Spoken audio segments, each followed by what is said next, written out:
ओम नमो भगवते वासुदेवाय। अब हम श्रीमद् भागवत महापुराण के 10वें स्कंद के 20वें अध्याय का पाठ करेंगे। वर्षा और शरद ऋतु का वर्णन। श्री सुखदेव मुनि जी कहते हैं, परीक्षित, ग्वाल बालों ने घर पहुंचकर अपनी माँ, बहन आदि स्त्रियों से श्री कृष्ण और बलराम जी ने जो अद्भुत कार्य किए थे, जंगल की आग से उनको बचाया था, प्रलंबासुर को मारा था, इत्यादि सब का वर्णन कर दिया। बड़े बड़े बूढ़े गोप और गोपियां भी राम और श्याम की अलौकिक लीलाएं सुनकर आश्चर्यचकित हो गई।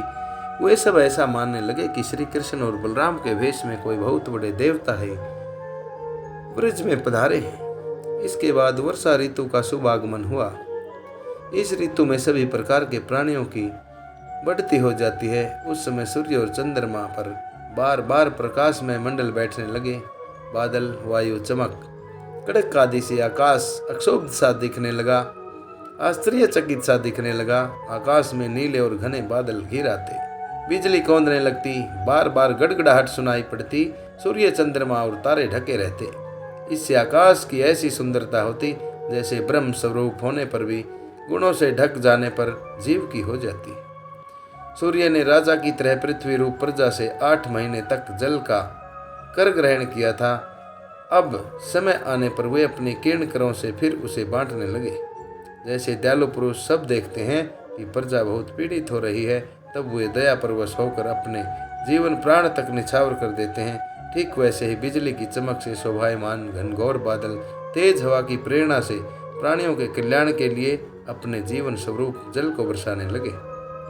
कहने का भाव यह है कि इस वर्षा ऋतु के अंदर बादल गड़गड़ करके वर्षा करने लगे।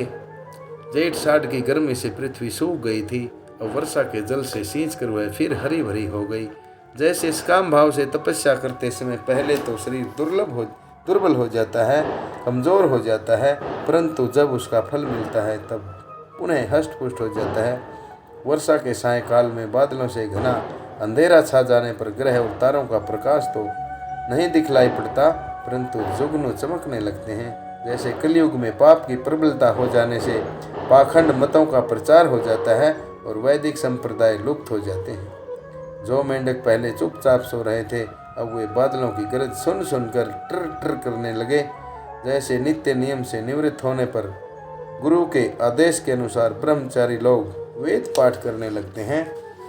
छोटी छोटी नदियां जो जेठ साठ में बिल्कुल सूखने को आ गई थी, वे अब उमड़ घुमड़ कर अपने घेरे से बाहर बहने लगी।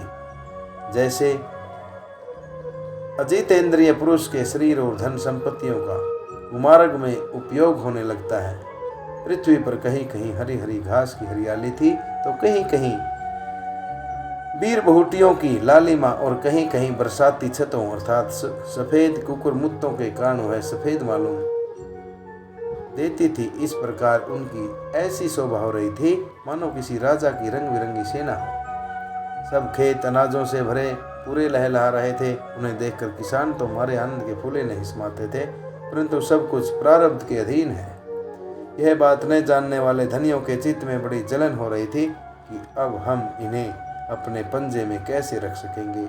नए बरसाती जल के सेवन से सभी जलचर और थलचर प्राणियों की सुंदरता बढ़ गई थी। जैसे भगवान की सेवा करने से बाहर और भीतर के दोनों ही रूप सुगढ़ हो जाते हैं।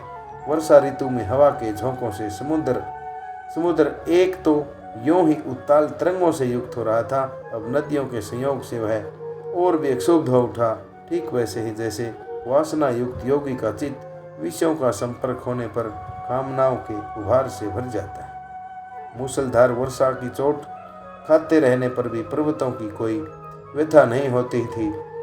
जैसे दुखों की भरमार होने पर भी उन पुरुषों को किसी प्रकार की व्यथा नहीं होती जिन्होंने अपना चित्त भगवान को ही समर्पित कर रखा है। जो रास्ता कभी साफ नहीं किए जाते थे, जो मार्ग कभी साफ नहीं किए जाते थे, वे घाम से ढक गए और उनको पहचानना कठिन हो गया। जैसे जब दबी जाति वेदों का अभ्यास नहीं करते, तब काल क्रम से वे उन्हें भूल जाते हैं। यद्यपि बादल बड़े लोक उपकारी हैं, फिर भी बिजलियां उनमें स्थिर नहीं रहती। ठीक वैसे ही जैसे चपल अनुराग वाली कामिनी स्त्रियां गुणी पुरुषों के पास भी स्थिर भाव से नहीं रहती। आकाश बादलों के गर्जन तर्जन से भर रहा था। उसमें निर्गुण अर्थात बिना डोरी के इंद्रधनुष की वैसी ही शोभा हुई जैसे सत्व रज आदि गुणों के क्षोभ से होने वाले विश्व के बिखड़ों में निर्गुण ब्रह्मा की होती है। यद्यपि चंद्रमा की उज्जवल चांदनी से बादलों का पता चलता था, फिर भी उन बादलों ने ही चंद्रमा को ढककर शोभाहीन भी बना दिया था। ठीक वैसे ही जैसे पुरुष के आभास से आभासित होने वाला अहंकार ही उसे ढककर प्रकाशित नहीं होने देता। बादलों के शुभ आगमन से मोरों का रोम रोम खिल रहा था। वे अपनी कुहुक और नृत्य के द्वारा आनंद उत्सव मना रहे थे। ठीक वैसे ही जैसे गृहस्थी के जंजाल में फंसे हुए लोग जो अधिकतर तीनों तापों से जलते और घबराते रहते हैं, भगवान के भक्तों के शुभ आगमन से आनंद मगन हो जाते हैं। जो वृक्ष जेठ साढ़ में सूख गए थे, वे अब अपनी जड़ों से जल पीकर पत्ते फूल और डालियों से खूब सज धज गए। जैसे काम भाव से तपस्या करने वाले पहले तो दुर्लभ हो जाते हैं, परंतु इच्छा पूरी होने पर मोटे तकड़े हो जाते हैं। परीक्षित तालाबों के तट कांटे कीचड़ और जल के भाव के कारण प्राय अशांत ही रहते थे, परंतु सारस एक क्षण के लिए भी उन्हें नहीं छोड़ते थे। जैसे अशुद्ध हृदय वाले विषयी पुरुष काम धंधों की झंझट से कभी छुटकारा नहीं पाते, फिर भी घरों में ही पड़े रहते हैं। वर्षा ऋतु में इंद्र की प्रेरणा से मूसलधार वर्षा होती है। इससे नदियों के बांध और खेतों में मेढ़े टूट फूट जाती हैं। जैसे कलयुग में पाखंडियों के तरह तरह के मिथ्या मतवादों से वैदिक मार्ग की मर्यादा ढीली पड़ जाती है। वायु की प्रेरणा से घने बादल प्राणियों के लिए अमृत में जल की वर्षा करने लगते हैं। जैसे ब्राह्मणों की प्रेरणा से धनी लोग समय समय पर दान के द्वारा प्रजा की इच्छाओं को पूरा करते हैं। वर्षा ऋतु में वृंदावन इसी प्रकार शोभायमान और पके हुए खजूर और जामुनों से भर रहा था। उसी वन में विहार करने के लिए श्याम और बलराम ने ग्वाल बाल और गौओं के साथ प्रवेश किया। इस वन में प्रवेश करने के बाद राम और बलराम गौएं अपने थनों के भार के कारण बहुत ही धीरे धीरे चल रही थी। जब भगवान श्री कृष्ण उनका नाम लेकर पुकारते, तब वे प्रेम प्रवश होकर जल्दी जल्दी दौड़ने लगती। उस समय उनके थनों से दूध की धारा गिरती जाती थी। भगवान ने देखा कि वनवासी भील और भीलनियां आनंद मगन हैं। वृक्षों की पंक्तियां मधुधारा उड़ेल रही हैं। पर्वतों से झरझर करते हुए झरने झर रहे हैं। उनकी आवाज़ बड़ी सुरीली जान पड़ती है और साथ ही वर्षा होने पर छिपने के लिए बहुत सी गुफाएं भी हैं। जब वर्षा होने लगती, तब श्री कृष्ण कभी किसी वृक्ष की गोद में या खोडर में जा छिपते, कभी कभी किसी गुफा में ही जा बैठते और कभी कंद मूल फल खाकर ग्वाल बालों के साथ खेलते रहते। कभी जल के पास ही किसी चट्टान पर बैठ जाते और बलराम जी और ग्वाल बालों के साथ मिलकर घर से लाया हुआ दही भात दाल साग आदि के साथ खाते। वर्षा ऋतु में बैल बछड़े और थनों के भार से थकी हुई गौएं थोड़ी ही देर में भरपेट घास चर लेती और हरी हरी घास पर बैठकर ही आंख मूंद कर जुगाली करती रहती। वर्षा ऋतु की सुंदरता अपार थी। वह सभी प्राणियों को सुख पहुंचा रही थी। इसमें संदेह नहीं कि वह ऋतु गायें बैल बछड़े सब के सब भगवान की लीला के ही विलास थे। फिर भी उन्हें देखकर भगवान बहुत प्रसन्न होते और बार बार उनकी प्रशंसा करते। इस प्रकार श्याम और बलराम बड़े आनंद से ब्रज में निवास करते रहते थे। इसी समय वर्षा बीतने पर शरद ऋतु आ गई। अब आकाश में बादल नहीं रहे, जल निर्मल हो गया, वायु बड़ी धीमी गति से चलने लगी। शरद ऋतु में कमलों की उत्पत्ति से जलाशयों के जल ने अपनी सहज स्वस्था प्राप्त कर ली। ठीक वैसे ही जैसे योग भ्रष्ट पुरुषों का चित्त फिर से योग का सेवन करने के लिए निर्मल हो जाता है। शरद ऋतु ने आकाश के बादल, वर्षा काल के बड़े हुए जीव, पृथ्वी की कीचड़ और जल के मटमैलेपन को नष्ट कर दिया। जैसे भगवान की भक्ति ब्रह्मचारी गृहस्थ वानप्रस्थ और सन्यासियों के सब प्रकार के कष्टों और अशुभों का झटपट नाश कर देती है, ठीक वैसे ही बादल अपना सब कुछ जल का दान करके उज्जवल कांति से सुशोभित होने लगे। ठीक वैसे ही जैसे लोक परलोक, स्त्री पुत्र और धन संपत्ति संबंधी चिंता और इच्छाओं का परित्याग कर देने पर संसार के बंधन से छूटे हुए परम शांत सन्यासी शोभायमान होते हैं। अब पर्वतों से कहीं कहीं झरने झरते थे और कहीं कहीं वे अपने कल्याणकारी जल को नहीं भी बहाते थे। जैसे ज्ञानी पुरुष समय पर अपने अमृत में ज्ञान का दान किसी अधिकारी को कर देते हैं और किसी किसी को नहीं भी करते। छोटे छोटे गड्ढों में भरे हुए जल के जलचर यह नहीं जानते कि इस गड्ढे का जल दिन पर दिन सूखता जा रहा है। जैसे परिवार के भरण पोषण में भूले हुए मूड यह नहीं जानते कि हमारी आयु अक्षण अक्षण प्रति अक्षण अक्षीण हो रही है, घट रही है, कमजोर हो रही है। थोड़े जल में रहने वाले प्राणियों को शरतकालीन सूर्य की किरणों से बड़ी पीड़ा होने लगी। जैसे अपनी इंद्रियों के वश में रहने वाले कृपण एवं दरिद्र परिवारवादियों को तरह तरह के ताप सताते रहते हैं। पृथ्वी धीरे धीरे अपना कीचड़ छोड़ने लगी और घास पात धीरे धीरे अपनी कचाई छोड़ने लगे। ठीक वैसे ही जैसे ज्ञान से संपन्न साधक धीरे धीरे शरीर आदि अनात्म पदार्थों से यह मैं हूँ और यह मेरा है, यह अहंता अर्थात अहंकार और ममता को छोड़ देते हैं। शरद ऋतु में समुद्र का जल स्थिर, गंभीर और शांत हो गया।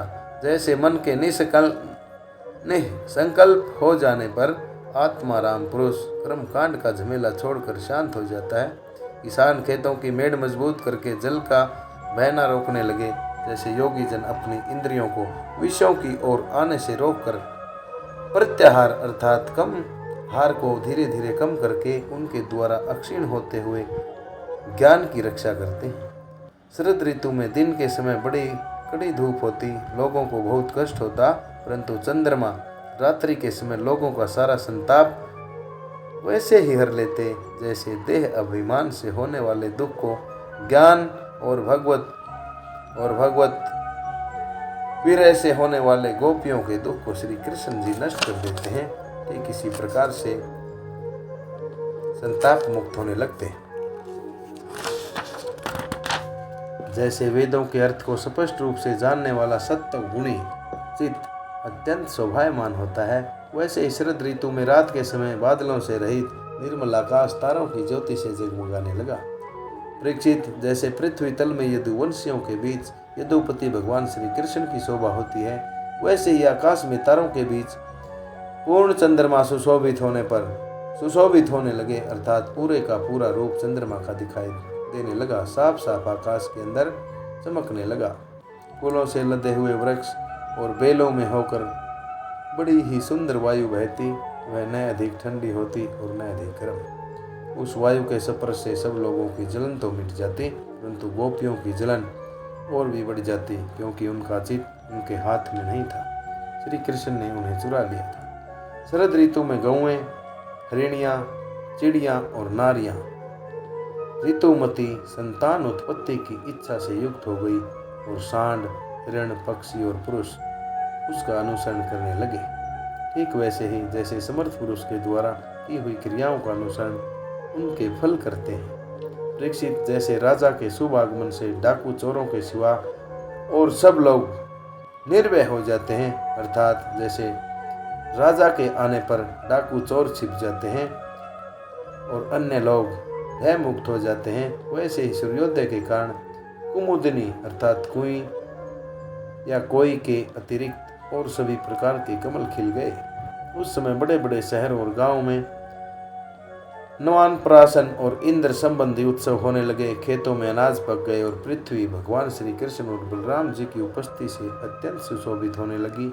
साधना करके सिद्ध हुए पुरुष जैसे समय आने पर अपने देव आदि शरीरों को प्राप्त होते रहते हैं, वैसे ही वैश्य, सन्यासी, राजा और स्नातक जो वर्षा के कारण एक स्थान पर रुके हुए थे, वहां से चलकर अपने अपने अभीष्ट काम काज में लग गए। इस प्रकार श्रीमद्भागवत महापुराण के 10वें स्कंद का यह 20वां अध्याय आप सभी श्रोताओं द्वारा श्रवित किया गया। श्रीमद्भागवत महापुराण जो एक सनातन महापुराण है, इसकी पुण्यमयी कथाओं को संस्कृत से हिंदी में रूपांतरित करके आप तक ओम नमो नारायण चैनल द्वारा, ओम नमो नारायण चैनल के माध्यम से इन पवित्र कथाओं को हिंदी में रूपांतरित करके परोसा जा रहा है, सुनाया जा रहा है। नरेंद्र कौशिक की बारंबार ये प्रार्थना है कि श्रीमद्भागवत अर्थात श्रीमन भगवान का ये महापुराण भगवान की पुण्यमयी कथाओं का एक बहुत बड़ा खजाना है।